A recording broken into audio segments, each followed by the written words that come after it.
Welcome to UTV. ప్రస్తుతం మనతో పాటు ఉస్నాబాద్ మాజీ ఎమ్మెల్యే గారు ఉన్నారు. ఇక్కడ విస్తృత స్థాయి కార్యకర్తల సమావేశాన్ని అయితే ఏర్పాటు చేశారు.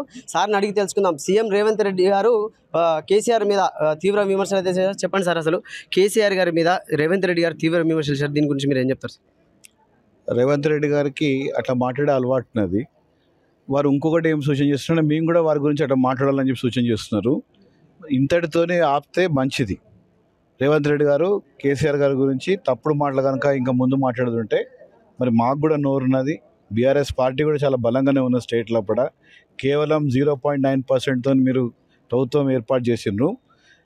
మేము కూడా మరి అట్లే మాట్లాడి మన మిమ్మల్ని కూడా అట్లా కించపరిచే పద్ధతిలో కూడా పోతాం. మీరు ముఖ్యమంత్రి స్థాయిలో ఉన్నారు కాబట్టి మీ గౌరవాన్ని మీరు కాపాడుకొని, మీ హుందాతనాన్ని మీరు కాపాడుకొని, మీ పరపతిని పెంచుకుంటే మంచిదని చెప్పి మేము సూచిస్తాం. అంటే సార్, అంటే ఇప్పుడు వారు ఏం చెప్తున్నారంటే అధికారం కోల్పోయి నిస్పృహలో మాట్లాడుతున్నారని చెప్పి కూడా అంటున్నారు సార్ వాళ్ళు. రేవంత్ రెడ్డి గారా? రేవంత్ రెడ్డి గారు నిస్పృహ మాడుతున్నారా? సీఎం గారు లేదు, వారే నిస్పృహ మాడుతున్నారు. వారి పార్టీ గెలుస్తుంది అనుకోకుండా గెలిచింది. ఇప్పుడు ఏవేవో మాట్లాడిండు, హామీలన్నీ ఇవ్వాలి. ఆయన నిస్పృహలు ఆయన మాడుతున్నాడు, మేము మాడతలేము. అంటే ప్రాజెక్టులపై వైట్ పేపర్ కూడా రిలీజ్ చేస్తామని కూడా అంటున్నారు సార్. చేయని వద్దనేది ఎవరు ఇప్పుడు వద్దంటారన్నా?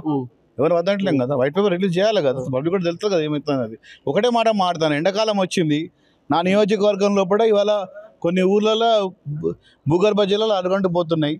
వాటి గురించి మాట్లాడండి సార్. అంటే ఇప్పుడు నిన్న మీరు సంచలన వ్యాఖ్యలు చేశారు. ఏంటంటే బీజేపీ ఉన్న కాంగ్రెస్ ఒక్కటయ్యే ఇక్కడ విజయాన్ని సాధించాయని కూడా. దాని పక్కా దానికి రుజువు కూడా ఉన్నది మాకు. పక్కా ఇక్కడ ఇద్దరు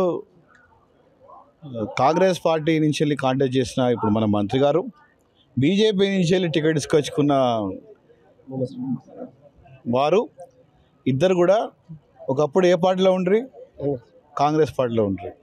వారు ఈయన అటుపోయి తీసుకొచ్చుకున్న టికెట్ తీసుకొచ్చుకొని ఈయన ఇక్కడ లోకల్గా ఉండటానికి టికెట్ రాకుండా ఈయన ప్రయత్నం చేసిండు.